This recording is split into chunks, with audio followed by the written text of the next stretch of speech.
entendre la parole comme venant de Dieu ou pas comme venant d'homme, qu'au-delà du canal qui est, que nous soyons tous à la source, à la source de la bénédiction que tu représentes pour chacun. Merci de nous disposer non seulement à écouter, mais aussi à mettre en pratique. Parce que c'est ça le but de la parole, c'est pas simplement de nous faire passer un bon moment, mais c'est aussi et surtout de nous équiper pour que nous puissions progresser. Parce qu'il nous faut progresser. Amen. Au nom de Jésus. Amen. Alléluia. Amen. Alléluia. Amen. Merci Jésus. Amen.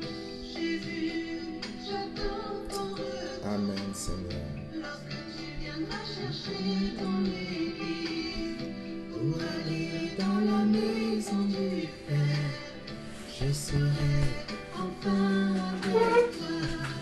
Seigneur, j'attends ton retour.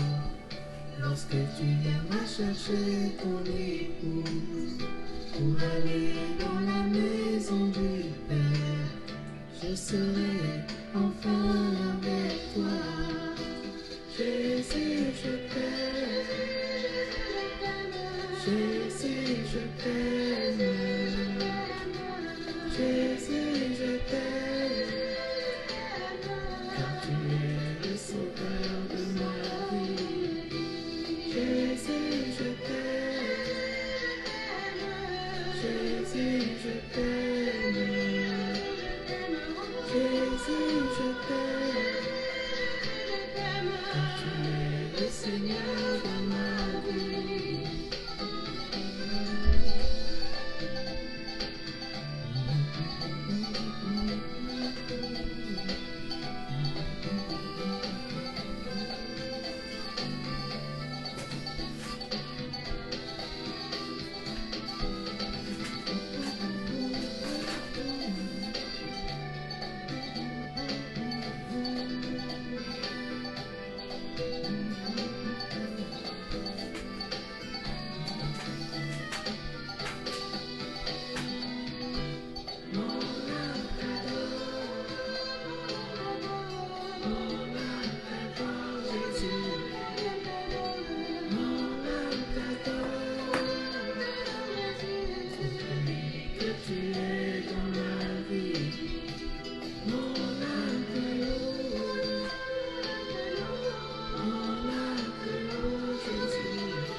Jusqu'à la fin de mes jours.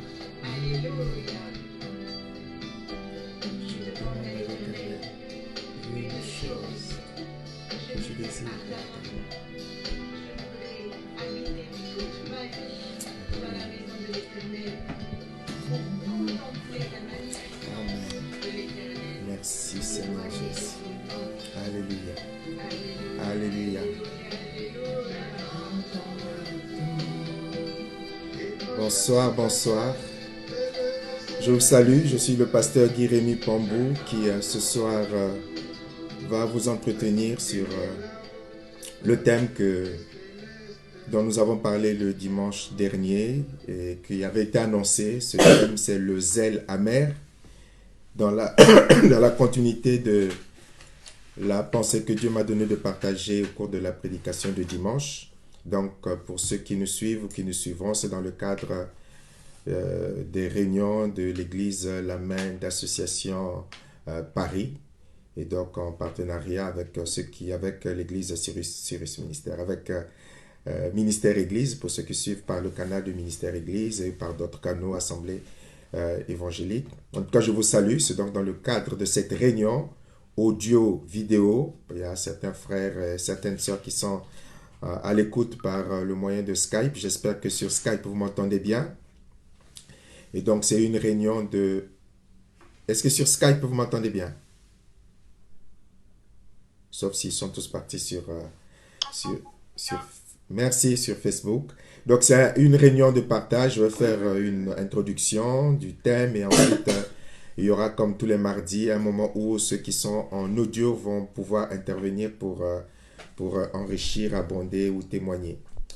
Donc, dimanche dernier, nous avons parlé de faire attention à l'esprit de Caïn et l'esprit d'Abel. L'esprit de Caïn étant l'esprit qui se caractérise, en tout cas, un fonctionnement qui se caractérise par la jalousie et la haine au travers de ce que Dieu approuve dans les autres. Et puis, il y a l'esprit des pharisiens qui se caractérise par autant la jalousie que par l'opposition à la pensée véritable, la fidélité à la parole de Dieu, la fidélité à l'évangile. Et donc, dans ce cadre, nous nous sommes appuyés, je fais un petit rappel pour ceux qui n'ont pas suivi. En tout cas, le Seigneur m'avait interpellé par rapport à l'histoire de l'apôtre Paul. En tout cas, que l'apôtre Paul écrit dans Philippiens chapitre 1 du verset 12 au verset 17, où il est dit ceci: « Frères et sœurs chrétiens, je veux vous dire une chose, en réalité, ce qui m'est arrivé a servi à faire avancer la bonne nouvelle. En effet, tous les fonctionnaires du gouverneur et tous les autres savent maintenant que je suis en prison parce que je sers le Christ. Presque tous les chrétiens, en voyant que je suis en prison, ont une grande confiance dans le Seigneur. Alors ils ont 2 fois plus de courage pour annoncer sans peur la parole de Dieu. Certains annoncent Christ avec un cœur bon, ils le font par amour, ils savent que je suis en prison pour défendre la bonne nouvelle. Mais d'autres le font par jalousie, ils veulent s'opposer à moi et annoncent le Christ pour passer les premiers. Leurs raisons sont malhonnêtes. De cette façon, ils pensent rendre plus dure ma vie en prison. » Et le Seigneur avait attiré mon attention là-dessus pour caractériser ce deuxième groupe qui, au lieu d'être un soutien spirituel pour le frère Paul qui était en prison, au lieu d'être un encouragement pour le frère Paul qui était en prison, au contraire, le fait que l'apôtre Paul soit en prison va faire naître en eux un zèle amer, un mauvais zèle, une mauvaise motivation. Et cette motivation va les conduire à porter la parole de Dieu, mais pas pour les bonnes raisons, déjà par jalousie, et pire encore, par méchanceté, en espérant peut-être, comme le cœur humain est, peut-être en se disant l'apôtre Paul dans la prison va apprendre que nous sommes sur le terrain, et cela va certainement le rendre encore plus malheureux, puisque l'apôtre Paul le dit, hein. De leur raison, ils pensent rendre encore plus dur ma captivité, rendre encore plus dur ma prison. Donc, ce qui les caractérisait, ce groupe de méchants, ce qui les caractérisait, parce que le verset 17 est traduit dans une autre version, dans la Bible du Semeur, il est écrit que ils veulent rendre ma captivité plus dure, et c'est Darby qui dit que ceux-ci animés d'une grande méchanceté. Animés d'une grande méchanceté. Donc, leur motivation n'était pas d'annoncer Christ comme la première catégorie dont parle l'apôtre Paul, qui a été animé de ce bon zèle. Ils ont vu que le frère Paul a bravé la crainte de la mort, et il a bravé la prison, il a bravé, et cela va les rendre encore plus aptes. Et cela va encore davantage les encourager à porter la parole de Dieu. Tandis que ce deuxième groupe, au contraire, animé de jalousie et de haine, vont donc se mettre à porter la parole de Dieu, à évangéliser, à porter la parole de Dieu, mais avec comme cible, non pas glorifier Dieu, non pas faire la volonté de Dieu, non pas, comment est-ce qu'on va dire, pour que Dieu s'en réjouisse, mais leur cible, ça va être l'apôtre Paul. Voilà. Comme pour l'attaquer, le toucher, lui, le rendre plus triste, le rendre plus malheureux. Et l'apôtre Paul le dit, hein, ils pensent rendre plus dur ma vie en prison. Voilà ce qui était leur motivation. Leur motivation était la méchanceté à l'égard de l'apôtre Paul. Et très souvent, dans nos églises, nous avons cette catégorie de chrétiens qui ont des motivations qui ne sont pas bonnes, qui ont des motivations diaboliques, qui ont des motivations charnelles et qui ont comme repère dans ce qu'ils font pour Dieu, non pas faire la volonté de Dieu, non pas plaire à Dieu, non pas réjouir le cœur de Père, mais leur cible, leur motivation, leur point fixe, c'est faire les choses par rapport à l'autre, par rapport à ce que l'autre fait, dans le but de la concurrence, dans le but de la rivalité, dans le but de la jalousie. Et ce mal est une réalité que nous rencontrons dans nos églises. Et cette motivation, lorsqu'elle anime le cœur de ceux qui prétendent être chrétiens, pour moi, ce n'est pas des chrétiens, ceux qui prétendent être des chrétiens, et ça crée beaucoup de dégâts. Et l'apôtre Paul, je ne reviendrai pas en détail sur ce que j'ai partagé le dimanche, mais l'apôtre Paul va citer quelques exemples. Il va parler d'Alexandre le forgeron, qui lui a fait beaucoup de mal. Hein. Il dit qu'il a agi envers moi avec beaucoup de méchanceté, hein, en s'opposant fortement à nos paroles. Pour ceux qui voudront lire, qui n'ont pas suivi la prédication de dimanche, c'est dans 2 Timothée chapitre 4 à partir du verset 13, où l'apôtre Paul parle d'Alexandre le forgeron, qui certainement était un ami. En tout cas, les historiens de la Bible disent que certainement c'était un ami. Il a été un ami, il a été un collaborateur, il a été peut-être un bras droit, en tout cas un membre de ceux qui ont soutenu l'apôtre Paul. Mais plus tard, pour diverses raisons, il est devenu un opposant à l'apôtre Paul. Avec une attitude de méchanceté.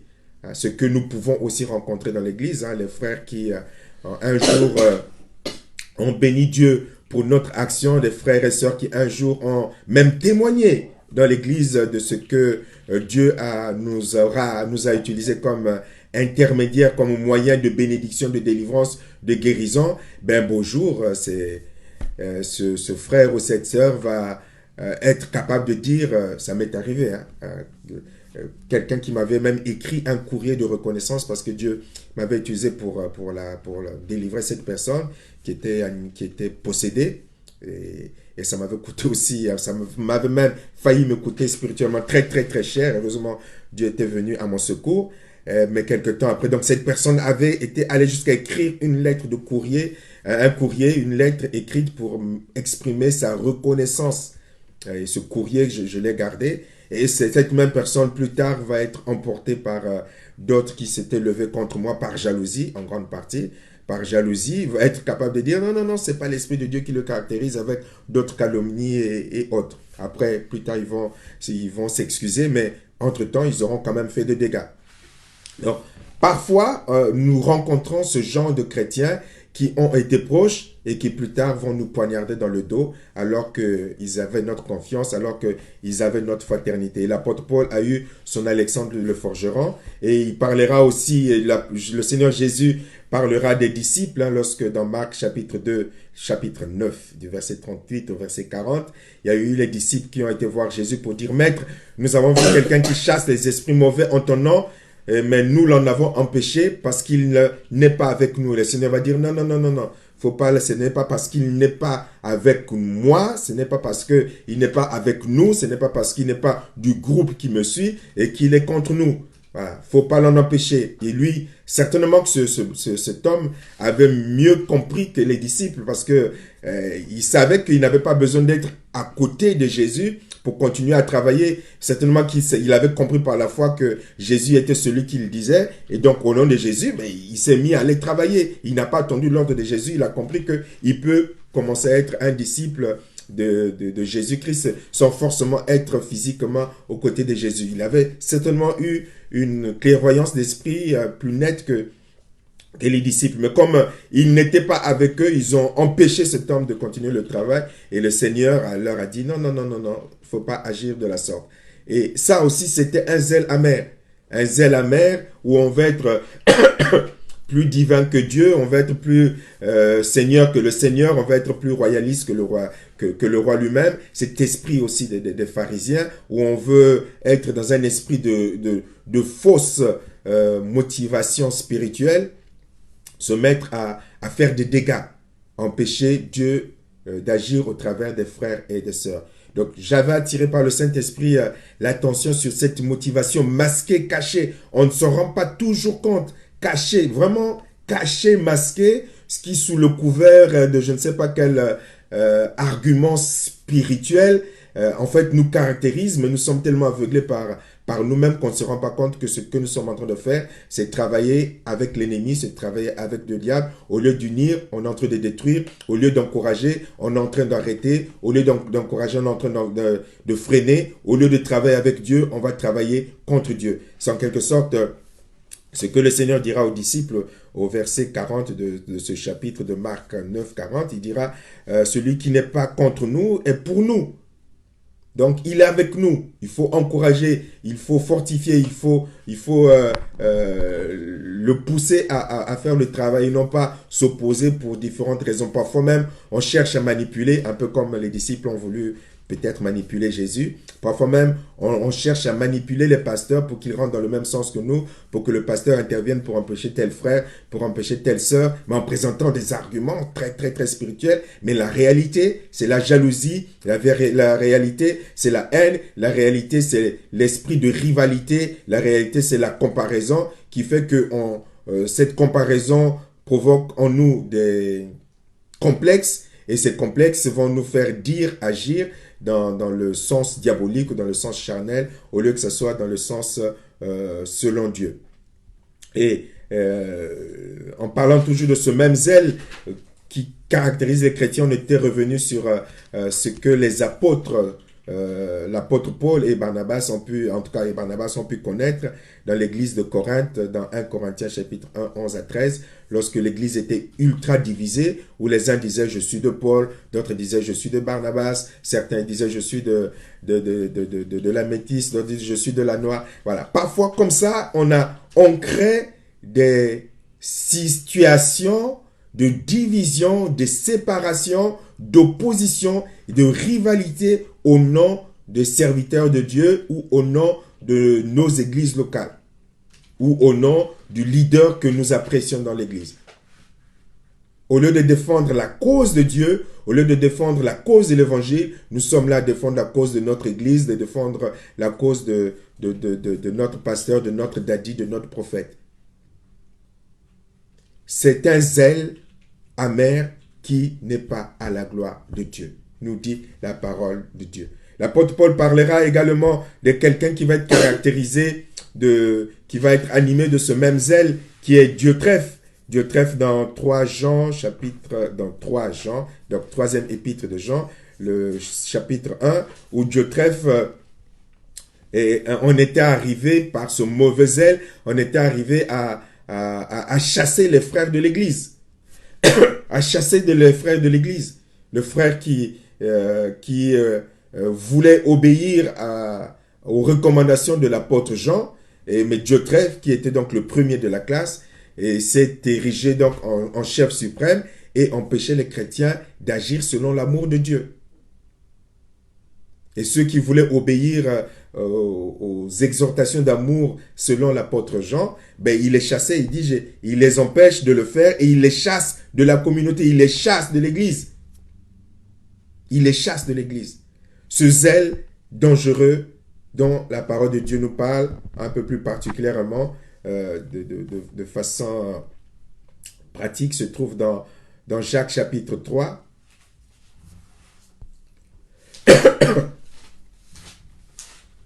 Jacques chapitre 3.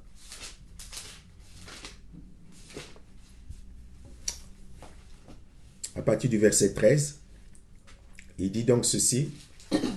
Lequel d'entre vous est sage et intelligent, qu'il montre ses œuvres par une bonne conduite avec la douceur de la sagesse. Tout est important avec la douceur de la sagesse. Je ne reviendrai pas là-dessus parce que ce sera encore un bon thème à développer pour ceux qui prétendent être spirituels, parce que la douceur est un trait, ou la paix est un trait de caractère, la marque de fabrique du Saint-Esprit. C'est vraiment important. Là où il n'y a pas la douceur, là où il n'y a pas la paix, là où il n'y a pas la tranquillité, là où il n'y a pas l'humilité, ben, on en arrive à faire l'œuvre qui n'est pas de Dieu. Bon, on va continuer parce que cela va de soi. La douceur ou la paix selon certaines traductions, ou la tranquillité ou le repos, ça caractérise toujours celui qui est dans la bonne motivation de Dieu. C'est au point où même il dit que pour les adversaires, on doit être capable de les enseigner dans un esprit de paix, dans un esprit de tranquillité, dans un esprit de calme. Donc, il dit au verset 14, « Mais si vous avez dans votre cœur un zèle amer et un esprit de dispute, ne vous glorifiez pas et ne mentez pas contre la vérité. » Cette sagesse-là n'est point celle qui vient d'en haut, elle est terrestre, charnelle et diabolique. Car là où il y a un zèle amer et un esprit de dispute, il y a du désordre et toutes sortes de mauvaises actions. La sagesse d'en haut est premièrement pure, pacifique, modérée, conciliante, pleine de miséricorde et de bons fruits. La sagesse d'en haut, ce que je disais tout à l'heure, est premièrement pure, pacifique, modérée, conciliante, pleine de miséricorde et de bons fruits. Et donc, le zèle dont nous devons nous protéger et qui doit être l'objet de notre discernement dans nos actes, dans nos paroles et dans les œuvres que nous accomplissons ou que nous prétendons accomplir ou faire pour Dieu, ce zèle, il doit être un zèle selon Dieu avec la sagesse de Dieu. Ce qu'elle n'est pas, le zèle qui n'est pas selon Dieu, il nous est précisé que ce zèle amer conduit souvent à un esprit de dispute. Ne vous glorifiez pas et ne mentez pas contre la vérité. Pourquoi est-ce que la Bible dit ne vous glorifiez pas, ne mentez pas contre la vérité? Je vais chercher ce que dit une autre version. Mais si votre cœur est plein d'amère jalousie, donc pas seulement jalousie, mais d'amère jalousie, si vous êtes animé, pardon, il a sauté, lire, je reviens, chapitre 14, verset 14, merci. Donc, si votre cœur, la Bible du Seigneur dit, mais si votre cœur est plein d'amère jalousie, si vous êtes animé d'un esprit querelleur, il n'y a vraiment pas lieu de vous vanter, ce serait faire entorse à la vérité. Pourquoi est-ce qu'il dit faire entorse? Je vais revenir, je vais voir une autre version. La version Parole de Dieu vivante dit, mais si vous avez dans votre cœur une jalousie amère et l'envie de passer devant les autres, ne vous vantez pas, ne dites pas des paroles contraires à la vérité. Mais si vous avez dans votre cœur une jalousie amère et un esprit de rivalité, ne faites pas les fiers, ne mentez pas contre la vérité. Donc, vous voyez quelqu'un qui est animé d'un zèle amer, il va être fier. Pourquoi fier? Parce qu'il va s'auto-convaincre qu'il est dans de bonnes dispositions et donc il va se mentir à lui-même. C'est pour ça qu'il dit ne mentez pas contre la vérité. Parce qu'il va argumenter, il va vouloir argumenter ce qu'il fait de mal. Et il va même être fier parce que, un peu comme ceux qui tuaient les gens au nom de Dieu et croyaient bien faire alors qu'ils étaient en train de faire une chose qui n'est pas bien. Et donc, ce zèle amer va conduire forcément à la jalousie, aux disputes et aux querelles. C'est pour cela que lorsqu'on a le zèle amer, on ne peut pas être apaisé, on ne peut pas être paisible, on ne peut pas être pacifique, on ne peut pas être conciliant, on ne peut pas être plein de miséricorde, mais on va être dur, on va être cassant, on va être pharisien plus que pharisien. Lorsqu'on est dans un tel fonctionnement par rapport aux autres, c'est là où la Bible dit, il ne faut pas se tromper soi-même, il ne faut pas se mentir à soi-même. Il y a forcément quelque chose à revoir. Il y a quelque chose qui n'est pas bien. Je ne sais pas si c'est dans ce chapitre-là, il y a un passage qui me vient... je ne sais plus où il est écrit que le fruit de la justice est semé dans la justice par ceux qui recherchent. Je crois que c'est quelque part dans une autre version. Voilà, c'est dans le verset 18 qui dit « Ceux qui travaillent à la paix sèment dans la paix une semence qui produira un fruit conforme à ce qui est juste. » La version Louis II est encore mieux, je crois. « Le fruit de la justice est semé dans la paix par ceux qui recherchent la paix. » Voilà, les choses de Dieu sont semées dans la paix parce que ça caractérise la nature de Dieu. Lorsque tu es dans les disputes, lorsque tu es dans les querelles, lorsque tu es dans les rivalités, quelles que soient les raisons que tu peux avancer, tu n'es plus animé par l'Esprit de Dieu. Quelles que soient. C'est-à-dire, il faut que nous soyons capables d'être rigoureux avec nous-mêmes. Rigoureux avec nous-mêmes. Dès qu'on cesse d'avoir cette rigueur, c'est-à-dire, Guy Rémy, dès que tu sens que tu n'es plus en paix, c'est fort, il y a de fortes probabilités que ce que tu vas produire, ben, ça va pas être selon Dieu. Il faut qu'on soit capable. Mais si on commence à dire, comme certains, la colère spirituelle, c'est la colère sainte, c'est les explications. Tout ce qui est pseudo-spirituel qu'on met pour expliquer nos comportements qui ne sont pas à la gloire de Dieu, dès qu'on est dans les disputes, dès qu'on est dans les querelles, dès qu'on est dans la rivalité, dès on est de fortes probabilités que ce qu'on va dire peut semer la dispute, peut semer les querelles, peut semer les divisions, faut se poser des questions. Avant de vouloir le justifier spirituellement, il faut être certain que ce que l'on a posé vient de Dieu. Généralement, ça ne vient pas de Dieu. Il y a des situations où on prend position par rapport à la vérité, forcément, ça crée des divisions, ça crée du tout. Je ne parle pas de ça. Mais il faut vraiment être sûr et certain que dans ce que tu fais, il faut déjà que ce ne soit pas un comportement, il ne faut pas que ce soit un trait de caractère, il ne faut pas que ce soit une manifestation de langage qui produise de tels... Ça peut être un mépris. On peut avoir une parole hautaine, une parole de mépris, d'orgueil, voilà. On peut être comme ça, cassant, blessant, parce que le zèle qui nous anime, c'est pas le bon zèle. Il faut que l'on soit rigoureux avec nous-mêmes. Après, on blesse. Après, on traumatise. Après, les gens ne sont plus capables d'être vrais devant nous. Les gens n'osent plus être naturels devant nous. Dès que le pasteur est là, et même si le pasteur dit des bêtises, il va dire 1 plus 1 égale 3. Et on va se regarder, mais personne ne va oser dire, pasteur, non, ça fait pas 3, ça fait 2. On en arrive à ce point parce que le zèle qui nous anime est un zèle amer. Les disputes, les querelles, les rivalités, les comparaisons, nous avons lu et ça nous a été dit que cela est charnel, mondaine et démoniaque. Une telle sagesse ne vient certainement pas du ciel, elle est de ce monde, de l'homme sans Dieu, elle est démoniaque. Car là où règne la jalousie, l'esprit de rivalité, là aussi habite le désordre de toutes sortes de pratiques indignes. Après, c'est le désordre. Après, c'est l'injustice. Après, c'est des divisions. Après, c'est des complots. Après, c'est tout ce que nous pouvons aligner. Et nous ne devons pas avoir de tels comportements dans la maison de Dieu. Si tu es un enfant de Dieu. Mais vous le savez autant que moi, malheureusement, dans beaucoup d'églises, hélas, ce qui nous est décrit ici, c'est la réalité quotidienne dans beaucoup d'assemblées. Beaucoup d'assemblées. Nous avons été dans une assemblée où c'était ça, c'était les jalousies, c'était la rivalité, c'était les comparaisons, c'était, comme je parlais tout à l'heure, quand c'est Michel qui prophétisait ce dimanche-là, tu sentais où Aïcha ou moi, et la personne qui habituellement s'était arrogé le titre de prophète ou prophétesse, parce que c'était une femme prophétesse en chef, se sentait comme obligée aussi de...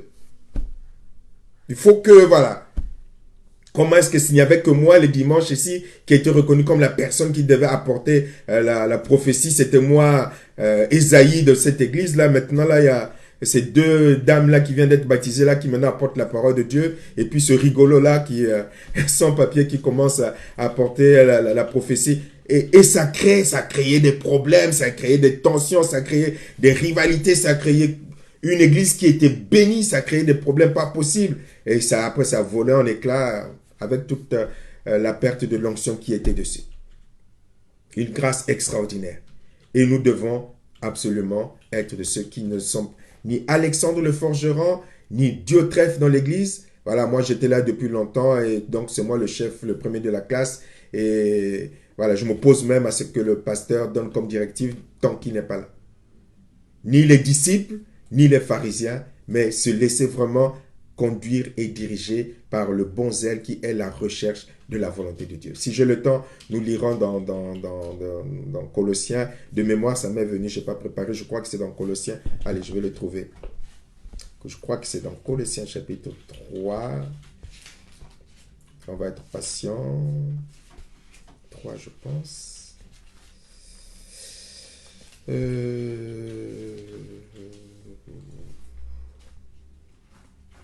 Voilà, Colossiens chapitre 3, verset 17. Dans tout ce que vous pouvez dire ou faire, agissez au nom du Seigneur Jésus en remerciant Dieu le Père par lui. Tout ce que vous pouvez dire et faire. Je crois qu'il y a un autre passage, je vais mettre Louis Ségon. Je suis à vieux jeu. Louis Ségon, c'est là qu'on a grandi.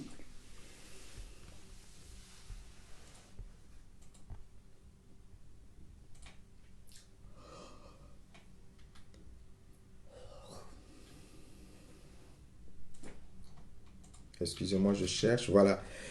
Ben non, c'est toujours le 17. Voilà. Donc 17, 23 et 23. Donc le verset 17 dit, donc on est dans Colossiens chapitre 3. Le verset 17 dit, et quoi que vous fassiez en parole ou en œuvre, faites tout au nom du Seigneur Jésus-Christ en rendant par lui des actions de grâce à Dieu le Père. Et le verset 23 dit, tout ce que vous faites, faites-le de bon cœur comme pour le Seigneur et non pour des hommes.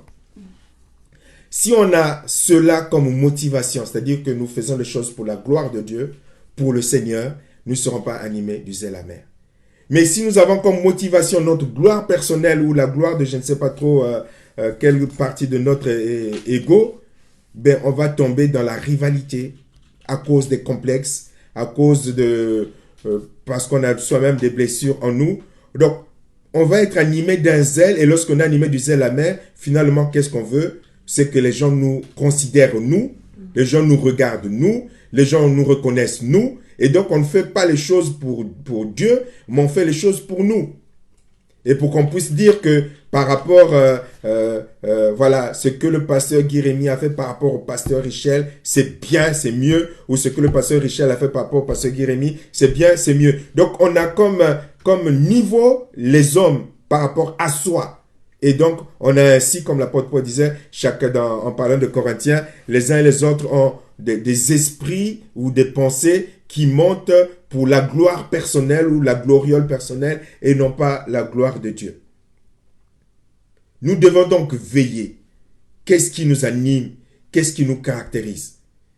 Et si tu es animé par la gloire de Dieu, la recherche de la gloire de Dieu, que le nom de Dieu soit élevé, mais tu ne seras pas arrêté par des considérations charnelles, mondaines, liées à ton église locale, liées à ton pasteur, liées à ta communauté, liées à ton pays, liées à je ne sais pas trop quoi, mais tu seras juste animé par l'idée de la vérité et de la parole de vérité. Et que les gens soient sauvés, délivrés par ce que Dieu va faire, que ce soit au travers de Paul, que ce soit au travers de Céphas, que ce soit au travers de Carmel, que ce soit au travers de Michel, que ce soit au travers de Julia, que ce soit au travers de Philippe, quel que soit d'Adélie qui va certainement par la grâce de Dieu prêcher dimanche, qu'importe du moment où le nom de Dieu est glorifié.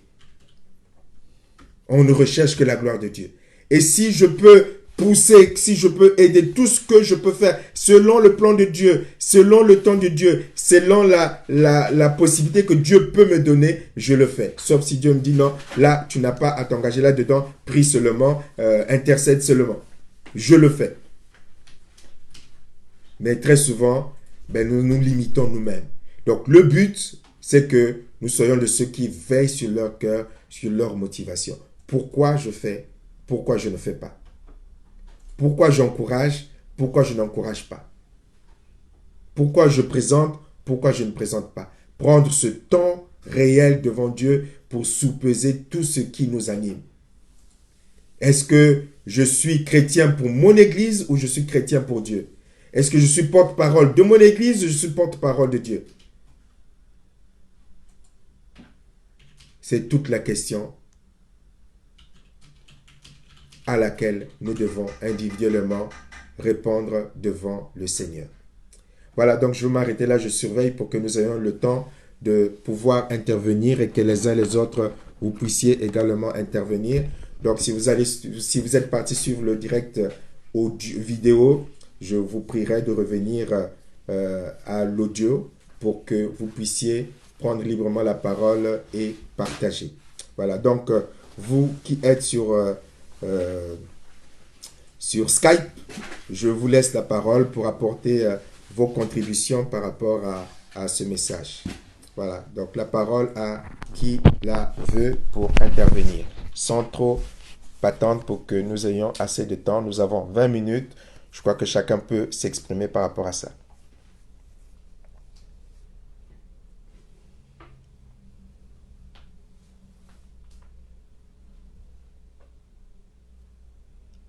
Ou je fais ma liste. Je laisse encore 1 minute pour que vous ayez le temps de revenir sur Skype. Bon, avant tout, je vais... Pasteur Richard, tu es déjà de retour?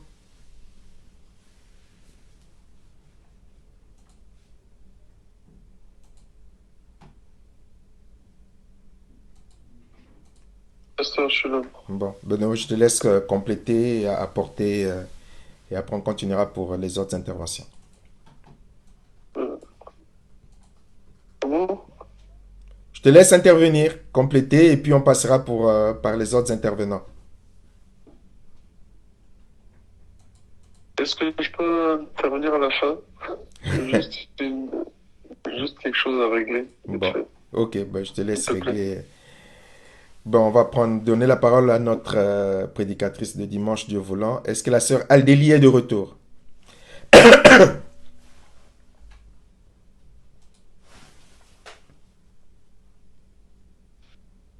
Amen, bonsoir papa.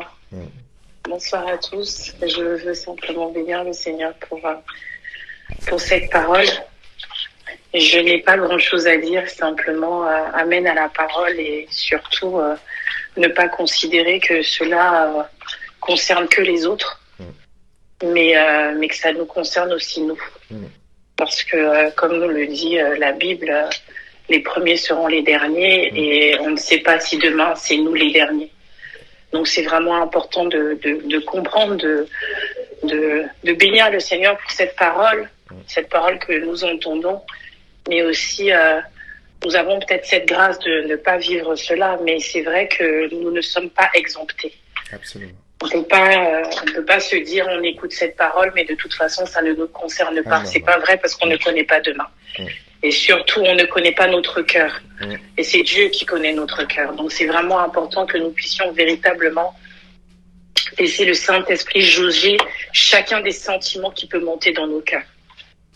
Donc, voilà pour ma part. Amen. Amen. Absolument, absolument. C'est encore ça, la grande tromperie de l'ennemi, hein, où on pense qu'on n'est pas concerné et que ça concerne les autres. Moi, ça ne me concerne pas.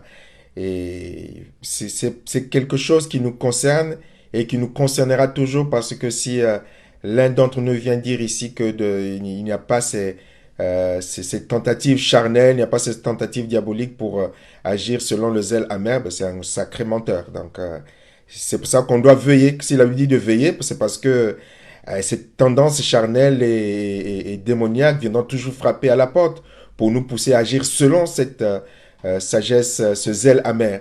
Et c'est là où nous devons être capables de dire non, je ne me soumettrai pas aux directives de ce zèle amer. Donc, non. Donc, voilà, dimanche, c'est Aldélie qui va prêcher. Non, je ne veux même pas regarder. C'est Aldélie. Voilà. Et ça, si on ne surveille pas, je nous assure, si on prend ce temps devant le Seigneur, bon, on va être très, très, très, très surpris de voir les tentatives du zèle amer qui montent dans nos cœurs. Très surpris. Voilà. Celui qui pense donc qu'il n'est pas concerné, ben c'est qu'il est plus malade qu'il ne le pense. On descend la liste. Miss Mass. Julia, si tu peux parler. Bonsoir à tous. Moi, je veux aussi bénir la parole pour de ce qui nous a été dit ce soir. Et effectivement, de pas...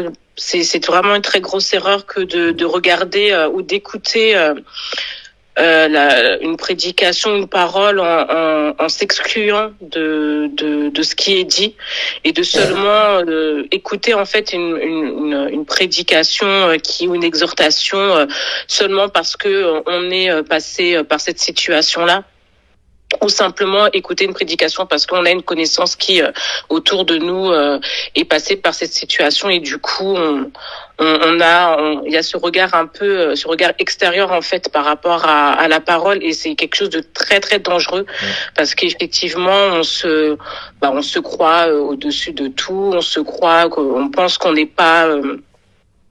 pas concerné par ces choses-là, et effectivement c'est d'où l'importance de veiller sur nos cœurs, d'où l'importance chaque jour de faire attention à toutes ces petites choses, parce qu'il faut pas oublier que même si effectivement aujourd'hui nous sommes en tout cas nous devons être conduits par l'Esprit de Dieu, il faut savoir, on est aussi dans ce corps, dans ce corps charnel, et que cette chair avec cette chair qui est donc entre guillemets l'arme aussi qu'utilise l'ennemi pour nous manipuler. En étant dans ce corps de chair, nous pouvons aussi être dans ce zèle amer, et parfois sans s'en rendre compte. Absolument. Parfois sans s'en rendre compte, on va penser avoir une attitude qui va être justifiable et qui va être spirituelle, alors qu'en fait c'est tout à fait le contraire. Et ce soir, c'est vraiment il y a cette possibilité de vraiment mettre en pratique ce qui a été dit, avec le passage de Jacques au verset 3, où effectivement il nous décrit quelle est la bonne conduite à avoir, où il nous est aussi décrit quel est ce zèle amer. C'est vraiment quelque chose où on peut prendre le temps de s'asseoir et puis de sonder et de voir si effectivement dans telle situation est-ce que j'ai de la jalousie en moi, dans mon cœur, est-ce que je suis de celles ou de ceux qui vont être à l'origine d'une dispute, d'une contradiction. Est-ce que dans ma manière de parler, de répondre, je peux avoir un mauvais langage? C'est vraiment quelque chose de ce soir, c'est vraiment de la pratique. C'est vraiment de la pratique, et je pense que le Seigneur, vraiment, si il nous interpelle sur ce point-là, c'est que je pense que dans chacun de nous, il y a il peut y avoir ce zèle amer, et qu'il est important vraiment de ne pas perdre de temps et d'aller devant le Seigneur et de s'auto-diagnostiquer, si je peux dire comme ça. Si le Seigneur ce soir nous interpelle, ce n'est pas pour rien, et que vraiment que l'Esprit nous aide aussi à pouvoir mettre ce doigt sur cette chose qui est là, bien présent, et qui ne doit plus être là, quoi. Donc moi je remercie le Seigneur pour cette parole encore, qui nous permet de pouvoir et de pouvoir nous voir tels que nous sommes. En fait, on est des hommes, on a ces faiblesses-là, on a parfois ces manquements-là, et si le Seigneur prend le temps chaque jour de nous interpeller à travers sa parole, ce n'est pas pour rien. Donc merci Seigneur, et merci pasteur pour le partage de ce thème. Merci beaucoup. Amen. Effectivement, merci. Amen. Je sais pas qui est derrière, c'est les Sumbu, Jonathan? Est-ce que chez les Sumbu, quelqu'un souhaite intervenir?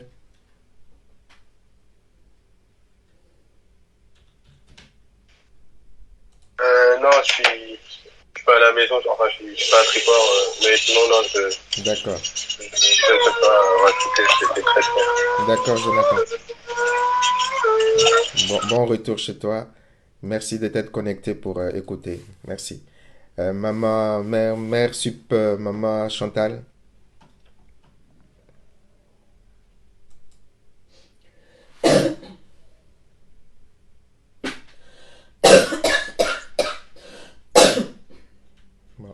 Mère Sup n'est pas là, ou elle est en train de se battre avec son téléphone pour trouver le bon bouton pour l'audio. Melvin.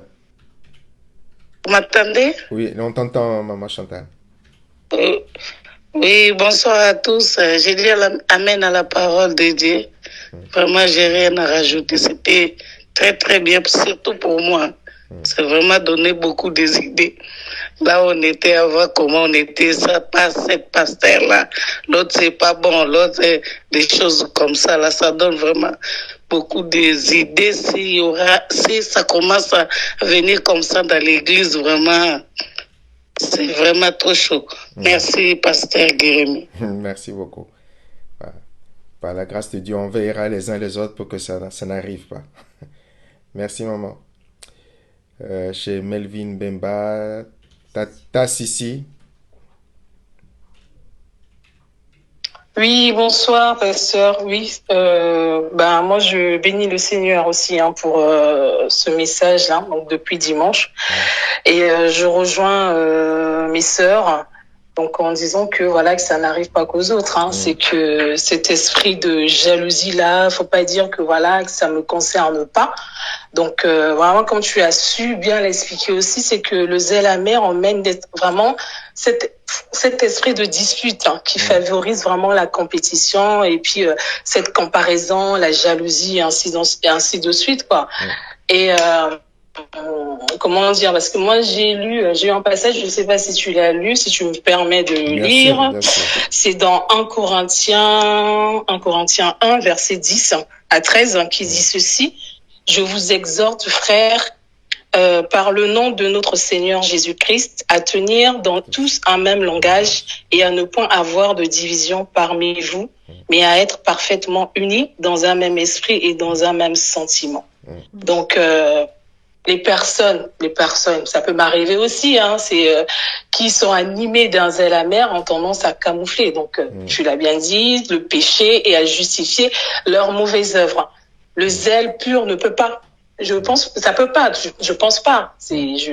Vraiment, ça ne peut pas cohabiter avec un zèle. Avec le zèle pur ne peut pas cohabiter avec un zèle amer. La Bible dit qu'il est bon d'avoir le zèle pur pour le bien et en tout temps. Car il est bon d'avoir le zèle pour le bien et en tout temps. Car le zèle pur doit s'appliquer pour toutes sortes de bonnes œuvres et non le contraire.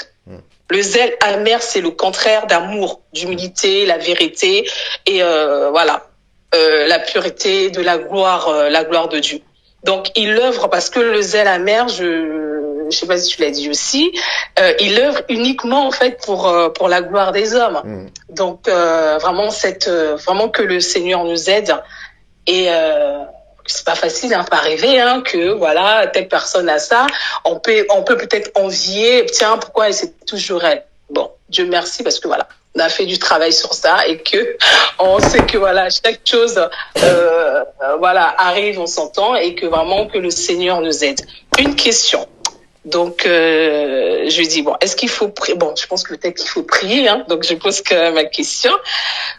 Comment entretenir justement le zèle pur qui vient de Dieu? On doit continuer à prier, demander au Seigneur de nous aider. Mais voilà, comment l'entretenir? Telle est ma question. Comment l'entretenir? En ayant comme seule motivation, veiller à avoir comme seule motivation, plaire à Dieu. Plaire à Dieu. Ça, c'est le premier Et puis le deuxième point, c'est le message sur lequel le Seigneur nous a beaucoup ramené, c'est veiller sur son cœur. Donc chaque fois, sous-peser ses motivations, ses sentiments, sincèrement et humblement devant Dieu. Voilà. Donc être prêt à écouter la vérité du Saint-Esprit. Où il est capable de te dire, écoute, là, tu veux prier, mais la motivation, c'est celle-là. Là, tu veux prendre la parole, mais la motivation, c'est celle-là. Mais ça, il faut déjà le travailler avec le Seigneur dans une relation de vérité dans sa propre vie. C'est ça. Si on n'a pas travaillé avec le Seigneur dans une relation de vérité dans sa propre vie, ça va être difficile par rapport aux autres. Donc, il faut déjà que tu sois capable dans ta propre vie où Dieu te dit, là, tu veux mentir, là, attention, tu es en train de camoufler, là, tu es. Lorsqu'on a travaillé ça personnellement dans sa propre vie, on est capable de reconnaître Dieu et te dire, là, il y a l'orgueil dans ton cœur. Moi, une des fois où Dieu m'a dit, Guérémy, il y a de l'orgueil dans ton cœur, je suis tombé de haut. Moi qui pensais ne jamais être orgueilleux, je suis tombé de haut. C'est pas possible, moi! Voilà. Et ça m'a gâché ma semaine. Ça m'a un peu gâché ma semaine. Je me rappellerai toujours de ça. Et donc, faut être capable d'accepter ça devant Dieu pour sa propre vie. Et ça te permettra après d'écouter le Seigneur te dire, tu vois là, ta vraie raison. Là, tu as une raison que tu présentes qui est bien. Ça, c'est la raison que tu présentes à Richel. Mais ta vraie raison devant moi, c'est celle-là. Et là, tu baisses les yeux, tu dis, Seigneur, c'est vrai. Bon, finalement, voilà. Faut développer cette humilité-là, cette relation de vérité devant Dieu. Voilà. Parce que même devant Dieu, on est capable de vendre notre mauvaise motivation. Donc, faut passer à l'étape suivante où on est capable.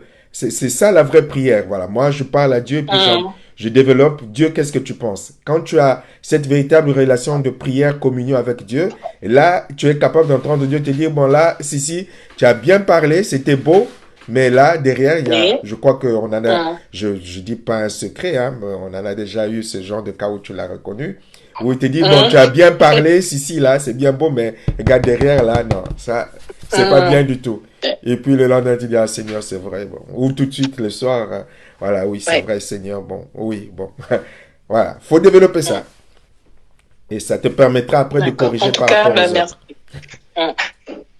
Amen. En tout cas, merci pour la parole, hein, que le Seigneur continue à te remplir. Merci, Tata Sissi. Tata Oran, Mbemba, Mambemba. Tata Oran Ganziami, oh. Non, Monsieur Ganziami va se fâcher. Bonsoir tout le monde. Amen à la parole. Merci, Pasteur Guy, de t'être disposé pour cet enseignement. Qu'est-ce que je peux dire, si ce n'est vraiment dire prier en tout cas avec tout le monde pour que vraiment le Seigneur nous donne d'être remplis de bons sentiments. Et puis aussi vraiment relever le fait que quand on est gagné par ce zèle amer, finalement en fait on a le cœur qui est détourné de Dieu. Finalement on n'est plus au service de Dieu. On a tourné notre cœur, on est à notre propre service et des fois même on est finalement au service de l'ennemi. Donc avoir vraiment ça en tête et tu as parlé du fait de veiller sur son cœur. Je pense que ça c'est important aussi parce que tu vois on parle de l'intention dans le zèle amer, l'intention qui va faire que bon, je n'ai pas envie que le pasteur Guy, que son enseignement soit trop bien, donc il faut que je puisse critiquer. Et là, on est conscient. Mais il y a aussi peut-être des fois des attitudes zélées, mais pour de mauvaises raisons dont on ne se rend pas compte. Par exemple, on a le cœur qui a été corrompu. En fait, j'en sais rien, dans notre vie, on a une histoire qui fait que les autres nous ont toujours méprisés. Et puis un jour, on a la chance d'avoir une responsabilité dans l'église. Et parce que, en fait, on n'aura pas veillé sur notre cœur à cause de ce qu'on aura reçu, mais en fait, on va tout de suite vouloir avoir une position absolument tyrannique, vouloir décider de tout, enfin, des fois, boycotter les autres, en fait. L'intention n'est pas de se dire, on se dit pas volontairement, moi, je veux que telle personne échoue, mais parce qu'il y a des semences en fait dans notre cœur, on arrive finalement à un résultat, à un comportement qui ne glorifie pas Dieu. Et après, vraiment pour terminer, bon, vraiment que le Seigneur nous aide, vraiment parce que je pense que c'est un sujet qui touche aussi l'Église, même dans notre fonctionnement entre nous. Être zélé pour le Seigneur, c'est vraiment aussi, j'ai ce passage qui me revient, j'ai pas la référence, mais vous retrouverez sûrement chacun. Aussi faire passer l'intérêt de l'autre qui est celui le bien que Dieu veut avant le mien. Donc dans l'église, voilà, c'est pas ma voix qui compte, à prendre vraiment et que le Seigneur nous donne cette humilité ou en tout cas nous la renouvelle encore et encore et amen. Merci pasteur. Merci. Donc le passage que tu cites se trouve dans Philippiens chapitre 2 le verset 3. Ne faites rien par esprit de parti ni par vaine gloire, mais que l'humilité vous fasse regarder les autres comme étant au-dessus de vous-même. Que chacun de vous, au lieu de considérer ses propres intérêts, considère aussi ceux des autres. Ayant vous les sentiments qui étaient en Jésus-Christ. Après, on a la grande leçon d'humilité, c'est dans Philippiens chapitre 2. Merci beaucoup, Tata Oran Gandiami, pour faire la paix avec papa que j'aime bien. La sœur Sandra, si tu peux t'exprimer. Oui, bonsoir à tous. En tout cas, moi aussi, je bénis le Seigneur pour t'avoir inspiré ce thème.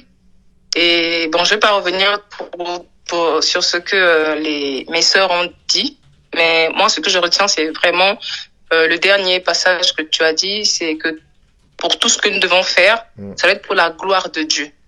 Et c'est vraiment ça le plus important que je retiens, parce que si on fait tout pour la gloire de Dieu, ce zèle amer, en fait, sera écrasé, parce que ça soit dans l'église ou dans notre vie quotidienne, tout ce qu'on va poser comme acte, on doit le dire, c'est pas pour nous, c'est pas pour que les gens nous voient. En fait, on doit écarter cet orgueil-là. En fait, le danger de l'orgueil, on doit l'écarter.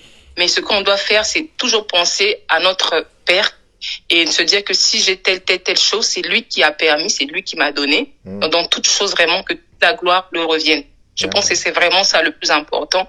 Regarder à lui et vraiment surveiller aussi les cœurs. Mais vraiment que toute la gloire lui revienne en toutes choses. Merci, Amen.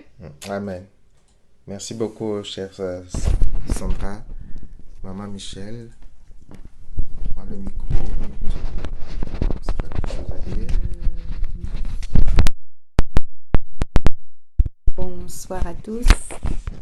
Donc, pareil aussi, de bénir le Seigneur pour sa parole et le remercier pour ce rappel pour chacun d'entre nous, en tout cas, et le maintien à la vigilance, hein, parce que ça peut nous arriver à tous et ça peut encore se révéler à nous. Et c'est surtout cette pensée-là que le Seigneur me donne de pouvoir partager ce soir, c'est-à-dire que Dieu, dans sa grâce infinie, il sait de quoi nous sommes faits et il y a des temps et des moments pour chacun. C'est-à-dire que Dieu va révéler à quelqu'un tout de suite l'état dans lequel il est. Et puis pour d'autres, ça va se faire dans la progression et peut-être aussi dans le service. Et c'est là où il faut développer, que chacun de nous doit développer cette communion véritable avec le Seigneur. Et d'ailleurs, dans Colossiens, l'apôtre Paul dit: continuez à prier fidèlement, ainsi vous serez toujours prêts à remercier Dieu. Priez aussi pour nous, c'est-à-dire d'avoir ce réflexe de continuer à prier les uns pour les autres, parce que les choses ne se révèlent pas toujours au même moment pour chacun. Et parfois, le Seigneur qui connaît nos cœurs, et souvent, nous révèle ces choses justement dans l'action. Dans l'action, parce qu'on est dans la situation, et les choses se réveillent dans nos cœurs. Et parfois, et souvent, l'erreur que l'on fait, c'est d'être dans le déni, un peu comme le pasteur Guy le partageait. Il dit, au lieu d'être à l'écoute du Seigneur et de dire: c'est vrai Seigneur, tu me révèles ces choses, merci, aide-moi à persévérer, je ne veux plus rester dans cet état. Et on se dit non, c'est pas à moi que ça s'adresse, non, Seigneur, tu te trompes. Et c'est là où on dialogue avec le Saint-Esprit, non, tu fais erreur. Et on refuse d'accepter en fait la guérison que le Seigneur veut nous donner au travers de cela. Parce que bien souvent, le Seigneur révèle ces choses à nos cœurs d'abord. Toutes nos réactions sont révélatrices. Je crois que c'est le pasteur Richel qui le dit souvent. Toutes nos réactions sont révélatrices de l'état de nos cœurs. Le pasteur Guy aussi. Et on n'y prend pas garde. Lorsque Dieu nous parle au travers de cela, on n'y prend pas garde, on n'y prête pas attention. Et le Seigneur va parce qu'il nous aime, parce qu'il est notre Père, parce qu'il est patient, parce qu'il a toutes ces qualités extraordinaires que nul autre Père que lui ne peut avoir à notre égard, mais parfois va nous faire repasser à travers des situations, et ces choses vont se révéler encore et encore et encore et encore. Ça n'empêchera pas que le Seigneur va nous garder à son service. Il va pas nous mettre à part, il va pas nous dire va-t'en, mais il veut que nous puissions prendre conscience de l'état dans lequel on est. Et bien souvent, on grandit malheureusement mal formé ou déformé parce qu'on ne prend pas le temps de s'asseoir et de s'examiner, d'écouter, de dire: Seigneur, mais tu m'as parlé de ça déjà depuis longtemps, je n'ai pas pris le temps de le faire. Et je bénis le Seigneur de ce que justement je puis le dire ainsi, hein, c'est pas vrai de façon péjorative, mais ce que le Seigneur a fait au travers de ce mois de septembre, des choses qui ont pris et qui ont pris, comment je peux dire, effet Et pourtant, le Seigneur les a dites déjà depuis longtemps. Et pourtant, le Seigneur les a dites depuis longtemps. Et c'est à cela que notre vie chrétienne, on doit comprendre et assimiler que ce n'est qu'un mot comprendre, hein, c'est parce que le Seigneur n'est pas comme ça, mais que chaque jour est un jour d'enseignement. Et ce que on a acquis hier, aujourd'hui, doit être renforcé. Il n'y a pas d'acquis. À nous de veiller sur notre cœur, comme nous l'avons lu à chacun d'entre nous. Et c'est pas parce que Dieu, dans sa grâce infinie, nous prend dans son service que nous avons fini d'apprendre. Bien au contraire. Et c'était surtout sur ce point, n'ayons pas honte lorsque Dieu nous révèle des choses dans nos cœurs. Au contraire, courons, ayons ce réflexe de courir dans les bras de notre Père. Seigneur, tu m'as révélé ça. C'est vrai, aide-moi. Sur le moment, ça fait pas toujours plaisir, et le Seigneur le dit lorsqu'il reprend je sais pas dans quel passage. Il dit lorsqu'on est repris, voilà. On n'est pas toujours, ça fait pas toujours du bien lorsque Dieu nous reprend, mais s'il le fait, si c'est Dieu qui le fait, il sait pourquoi il le fait. Et s'il le fait, c'est pour notre bien. Et c'est cette acceptation du face-à-face avec Dieu qu'on a parfois, souvent même, du mal à accepter. Voilà pourquoi les guérisons ont du mal à germer tout de suite. Alors que Dieu, dans sa grâce infinie, il le dit, il est venu pour libérer les captifs, il est venu pour guérir. Et ça fait partie aussi des guérisons intérieures, de notre cheminement que nous avions dans cette façon de penser du monde qui doit être ôtée. Et la nouvelle éducation que le Seigneur vient nous enseigner au travers de cette bonne parole fait que forcément il y a des choses qui remontent à la surface. Merci. Le passage se trouve donc dans Hébreux 12, le verset 5. Mon fils, ne méprise pas le châtiment du Seigneur, ne perds pas courage lorsqu'il te reprend. Hébreux 12, 5. Pasteur Richel, pour la conclusion, je te laisse la parole. Prends ton temps, pas de précipitation, c'est enregistré. Ceux qui ne peuvent pas rester connectés se déconnectent et puis suivront plus tard, mais prends le temps.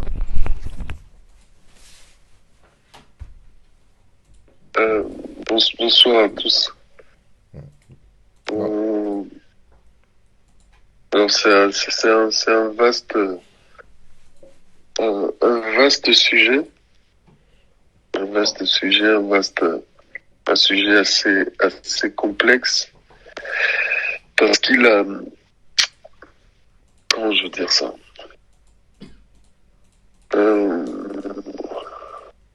il met en avant la responsabilité individuelle. La responsabilité individuelle devant Dieu, devant Dieu, devant tous les témoins de notre vie. On a toujours du mal à se voir tel qu'on est en vérité. Et quand on lit, quand on regarde par exemple dans Jacques chapitre 3,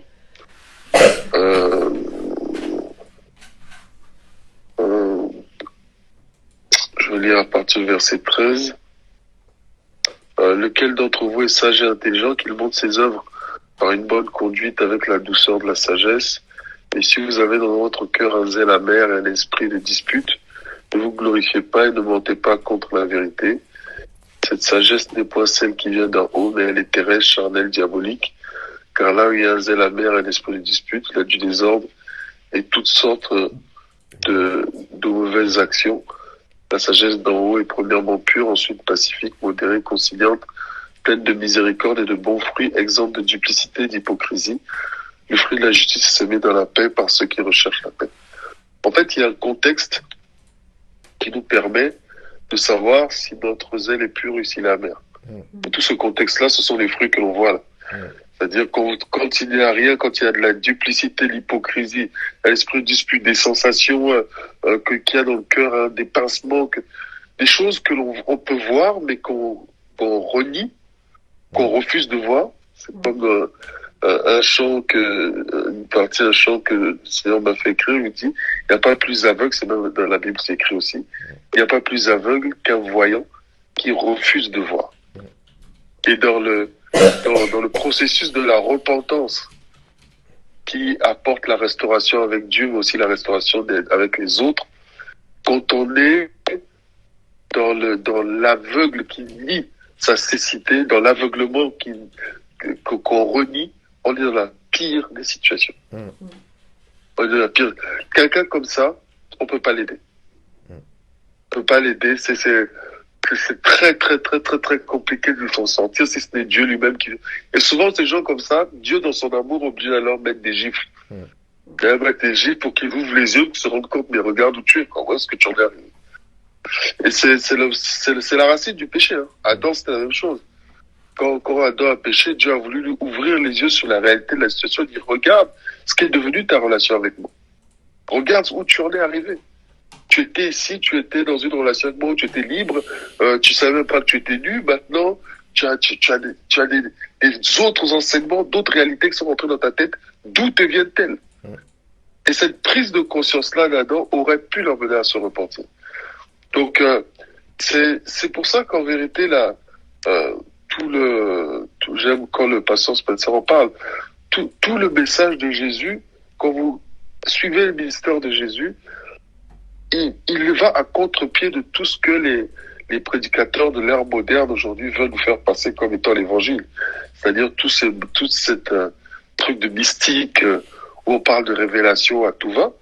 Jésus venait traiter les questions du quotidien, les questions comportementales plutôt, comportementales du quotidien.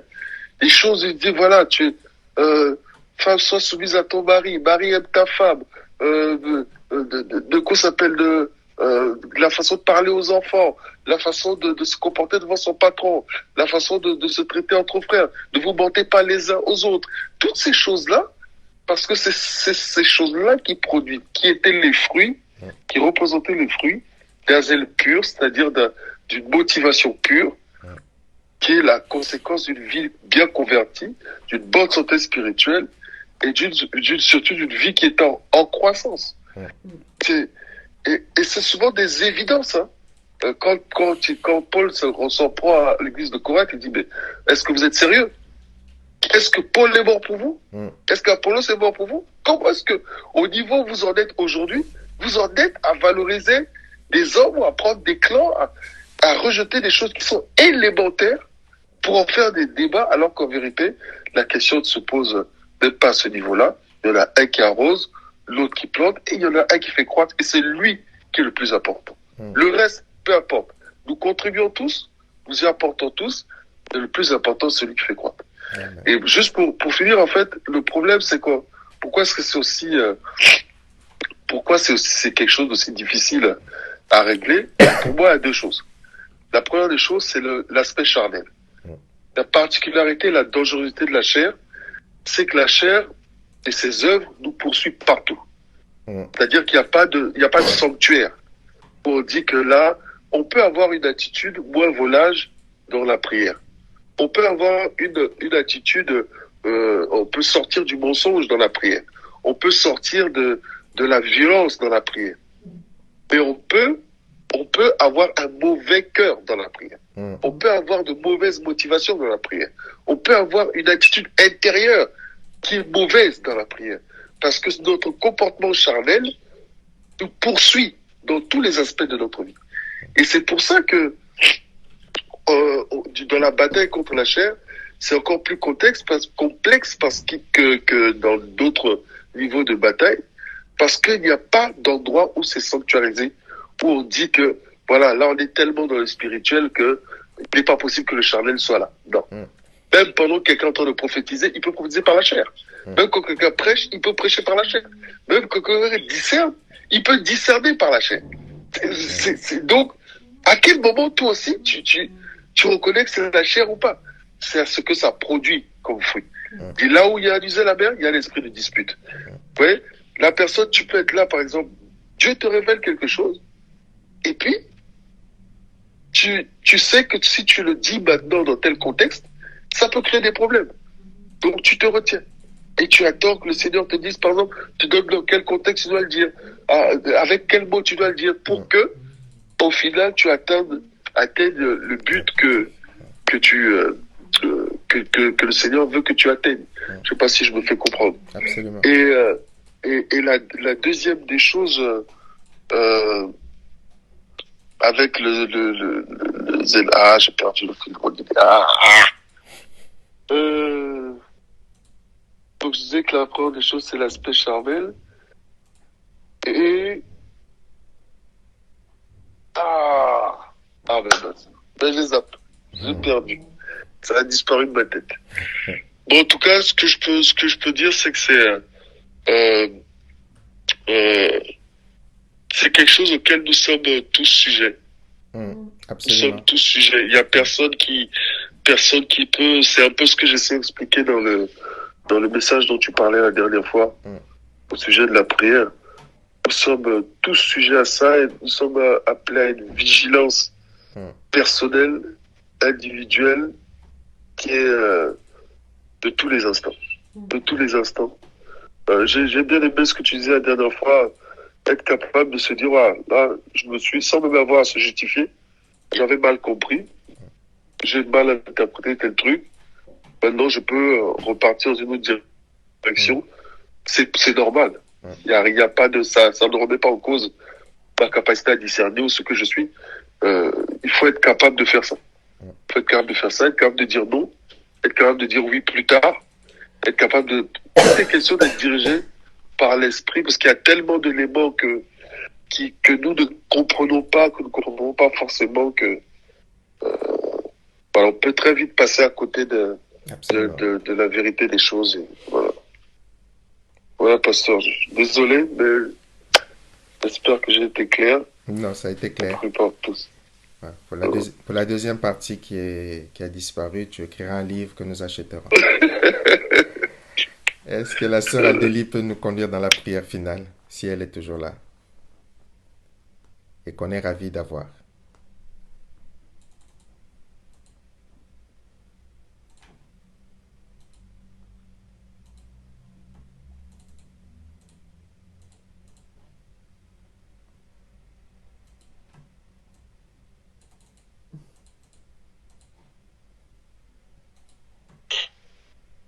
Pardon, pasteur, c'est de moi tu as dit Célia? Non, Aldélie. Ah, pardon. Pardon, j'ai pas entendu. Amen. Père éternel, nous venons devant toi encore ce soir et nous sommes reconnaissants, Seigneur, pour cet amour, Père éternel, que tu as à notre égard, parce que oui, Seigneur Jésus, c'est parce que tu nous aimes que tu nous mets en garde, c'est parce que tu nous aimes que, Seigneur Jésus, tu nous as permis d'entendre cette parole, afin, Seigneur, que nous ne puissions pas considérer que cela concerne d'autres, mais que cela aussi peut nous concerner, nous. Seigneur, je viens devant toi encore ce soir et je prie, Père éternel, afin que chacun d'entre nous, que chacune des personnes qui réécoutera ce message et qui a écouté ce message, Père éternel, continue de pouvoir assujettir sa chair par ton Saint-Esprit, Seigneur. Aide-nous chaque jour à pouvoir juger chacun des sentiments qui peuvent monter dans nos cœurs, Seigneur. Aide-nous, Père éternel, constamment à toujours, Père éternel, regarder, Seigneur Jésus, au travers de ta parole, Seigneur, chacun des sentiments que nous pouvons avoir, Seigneur, savoir si ces sentiments viennent bel et bien de toi ou pas, savoir, Père éternel, si c'est ce que ta parole agrée ou pas, afin de pouvoir véritablement, Seigneur Jésus, te ressembler, Seigneur. Nous ne voulons pas être de ceux que tu rejetteras demain, mais nous voulons, Père éternel, continuer, Seigneur Jésus, à œuvrer pour toi, afin qu'un jour tu puisses nous dire, viens, rentre, bon et fidèle serviteur. Oui, Seigneur, tel est le désir de notre cœur. Voilà pourquoi, au travers de cette parole, nous voulons, Père éternel, l'apprendre. Nous voulons l'enraciner dans notre cœur. Et nous voulons que cette parole porte du fruit, afin qu'elle ne revienne pas à toi sans avoir accompli ce pourquoi tu as permis qu'elle sorte, Seigneur, ce soir. Bénis encore ton serviteur, remplis-le davantage, afin, Père éternel, qu'il continue encore à édifier ton peuple, qu'il continue encore, Père éternel, à élever ton nom, élever l'étendard, Seigneur, afin, Père éternel, Seigneur Jésus, qu'il accomplisse cette mission pour laquelle, Seigneur Jésus, tu l'as suscité sur terre. Béni soit ton nom encore pour chacune des familles réunies, mais aussi pour toutes ces autres familles qui réécouteront ton message, que ce message fasse du bien. Non, ce n'est pas un message qui juge, ce n'est pas un message qui est là pour condamner, mais au contraire, c'est un message d'amour afin de pouvoir amener ton peuple à la repentance. Amen. Seigneur, nous considérons, Seigneur Jésus, oui, que tu nous appelles à la repentance au travers de ce message. Voilà pourquoi nous venons devant toi. Nous nous repentons de toutes ces mauvaises actions, toutes ces fois où nous avons mal, Seigneur Jésus, regardez l'autre, toutes ces fois où nous avons considéré des choses, Père éternel, que toi, tu n'acceptais pas, que tu ne validais pas. Oui, Seigneur, tel est le désir de notre cœur. Nous voulons véritablement te plaire. Nous voulons véritablement, Seigneur Jésus, être, Seigneur Jésus, agréable à tes yeux. Nous voulons, Seigneur Jésus, être, Seigneur Jésus, ces enfants obéissants, Seigneur, obéissants à ta parole et vivant ta parole. Oui, tel est le désir de notre cœur. Béni soit ton nom encore. Je t'ai ainsi prié dans le nom puissant de ton Fils. Amen. Amen. En tout cas, merci d'avoir pris ce temps de partager, de parler, de prier. Donc, je vous dis au revoir sur Skype et je dis au revoir pour ceux qui nous suivent sur Facebook. Tous les mardis, il y a toujours une exhortation suivi d'un moment de partage. Et si vous souhaitez participer à ce moment de partage, faites un signe, on vous communiquera les coordonnées pour être ajouté au groupe Skype qui vous permettra donc de pouvoir participer au partage. Donc, je nous recommande à la grâce de Dieu. Rendez-vous pour le prochain direct de la main d'association le dimanche vers 11h30. Et donc, pour les membres, c'est le vendredi, mais c'est pas sur Facebook, vendredi à 19h. Ah non, pas ce vendredi. Nous n'avons pas réunion ce vendredi suite au mariage de notre sœur Sandrine. Voilà, donc rendez-vous le dimanche à 11h30, 11h40 et vous aurez la grâce d'entendre la parole de Dieu au travers de sa servante Aldélie Onyangue. Bonsoir et à la prochaine. Paix chez chacun d'entre nous. Bye.